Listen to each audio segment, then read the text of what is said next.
Oke, teman-teman, kembali lagi bersama kami. Tapi selamat tahta motong hurabarum, guna motong, salam satu darah Dayak Abadi. Nah, pada kesempatan kali ini kita akan bercerita terkait perjalanan ke Totang, kemudian ke Mange, dan Desa Korangan Juoi dalam rangka menindaklanjuti rencana di bulan sebelumnya, yakni di bulan 7, yaitu saat saya melakukan pendataan ritus pernikahan dengan tata cara suku Dayak Dohoi di Dusun Rabang Bahen, Desa Totang, Kecamatan Surabaya, Kabupaten Sintang.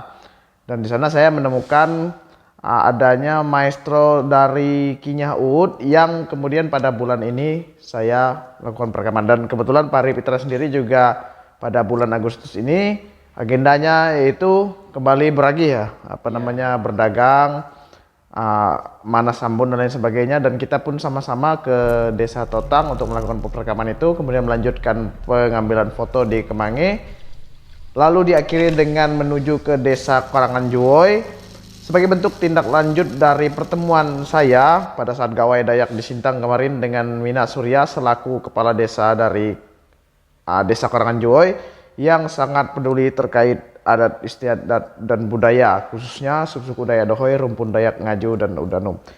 Oke, mungkin kita langsung mulai ke Totang. Tanggal berapa kita ke Totang itu? Kita dari Pinoh menuju Desa Totang itu tanggal 13. 13.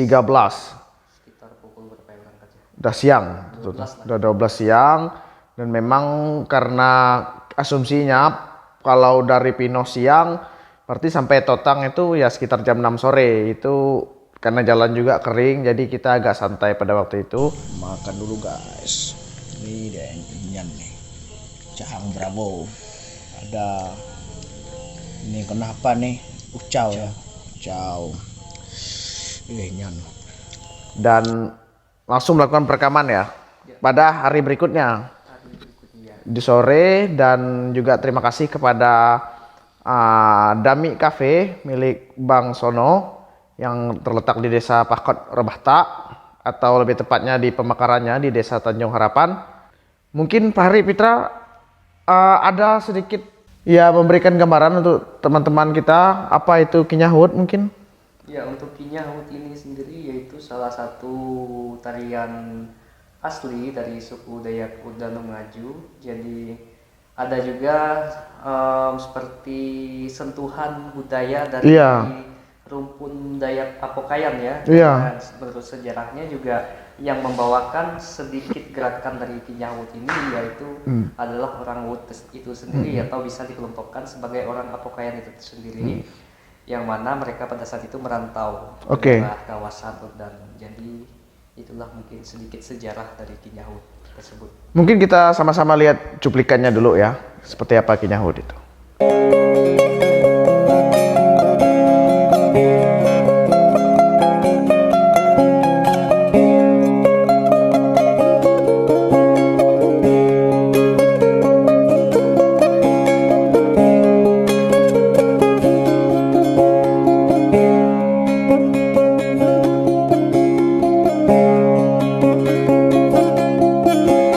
Nah, kemudian pasti ada teman-teman yang bertanya nih, Kinyah Ud yang dibawa dari suku Dayak Dohoi yang notabene alat musiknya tentu saja kenyahpi, ya kan? Tetapi kok di sini sape gitu, kan bingung pasti kan? Nah, ini tadi menjawab pertanyaan dari Pak Hari Pitra, penjabaran lebih lengkapnya terkait mengapa ada inkulturasi dua rumpun di sana, yakni Rumpun Ngaju Udanum dan Rumpun Apokayan atau Kayanik atau kelompok Kenyah dan saudara-saudaranya.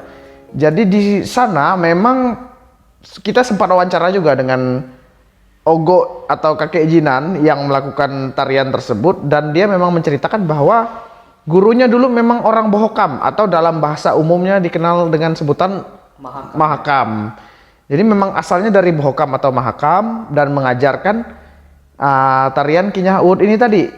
Jadi kalau tidak salah Ud ini sering direferensikan kepada orang-orang Bohokam sebenarnya ya. Bohokam, orang Apokayan. Jadi tariannya sendiri, gerakannya perpaduan antara Rumpun Ngaju dan Udanum, namun untuk musiknya Ogo Jinan itu requestnya sape karena dulu guru mereka mengajarnya dengan sape. Itu juga tertera di terawang atau perisai yang digunakan oleh Ogo Jinan dalam tariannya. Tertulis di sana bahwa lulus tari Bohokam tahun berapa saya lupa, itu ditulis di sana. Jadi memang asalnya dari Bohokam. Jadi kalau teman-teman bertanya lagi mengapa Dayak Udanum kok pakai sape, nah itu tadi dia ada inkulturasi dari kebudayaan doa rumpun besar, di mana gerakannya sendiri lebih mendominasi atau perpaduan antara rumpun ngaju, udanum dan kayanik, serta untuk musiknya itu menggunakan alat musik sape yang notabene lebih banyak dimainkan mayoritasnya oleh kelompok Apokayan dan Kenyah ya. Itu satu rumpun ya, satu rumpun ya, seperti itu. Itu yang di Totang ya. Kemudian setelah itu hari selanjutnya kita bertolak ke Kemange. Tetapi pada waktu itu ya ada sedikit musibah. Jadi saya yang berangkat ke Kemange karena Pak Hari Pitra mengalami musibah ya waktu itu ya. Waktu itu saya kehilangan pamanda saya. Ya. Jadi saya harus balik terlebih dahulu ke Nangapino pada tanggal 15 tersebut. Dan pada tanggal 17 setelah hari pemakaman saya kembali lagi dan langsung melanjutkan perjalanan langsung ke Kemange. Iya, langsung bersiap-siap ke Karanganjoy pada tanggal 19 waktu itu ya. 19. Tapi kita akhirnya 20 berangkat ke Karanganjoy kan, karena memang waktu itu ada sedikit event juga di Kemange sehingga ada beberapa rencana kita yang tidak sesuai dengan schedule yang kita harapkan.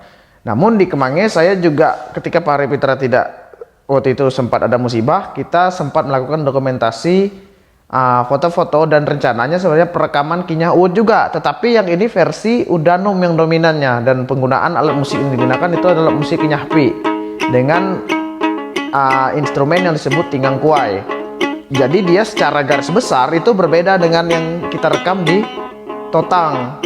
Walaupun memang sebenarnya kalau Kinyah Uut ini ya banyak yang lebih mendominasinya style Bohokam ya dulunya, gurunya memang.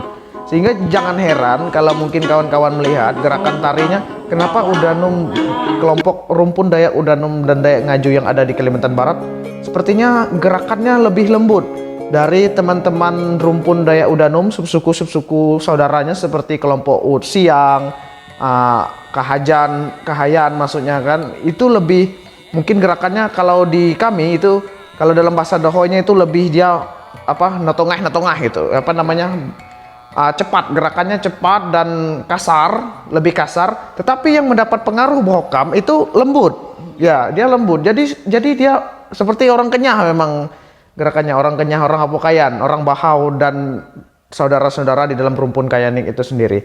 Namun pada saat di Kemange kita tidak sempat melakukan perekaman, hanya perekaman instrumen karena waktu yang terbatas. Akhirnya hanya sempat mengambil gambar di daerah Kensae, yaitu Kerangan, batu-batu besar di sana, untuk mengambil foto dengan baju adat asli dari rumpun Dayak Udanum Ngaju, diantaranya baju sokarut, baju rompi, kemudian yang tipe seperti sahpoi rakung atau dalam bahasa Jawanya disebut kebaya, kemudian juga dengan sahpoi tenikau dan lain sebagainya. Setelah itu Pak Hari Pitra pun tanggal 18 datang dan kita sama-sama menuju ke Karanganjoy pada tanggal 20 menggunakan CIS. Ya.